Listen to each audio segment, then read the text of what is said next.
जानते हैं, चोर और डाकू सिर्फ उस घर में आता है जहां माल हो, और शैतान भी उसके पास आता है जिसके पास नेक आमाल हो। जिसके पास है ही कुछ नहीं, शैतान को उसके पास आने की जरूरत क्या है? तो शैतान हमेशा डकैती करता है नेक लोगों पे, नेक इंसान के दिल पे डकैती करता है।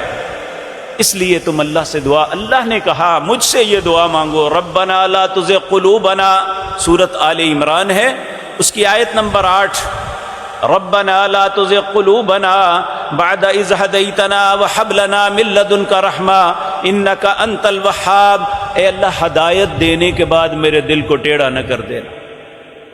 रब्बना ला तुज़िग़ क़ुलूबना बअद इज़ हदैतना, ए अल्लाह, हदायत देने के बाद मेरे दिल को टेढ़ा न कर देना। व हब लना मिन लदुनका रहमा, ए अल्लाह, अपनी रहमत के साथ मुझे हदायत पे कायम रख।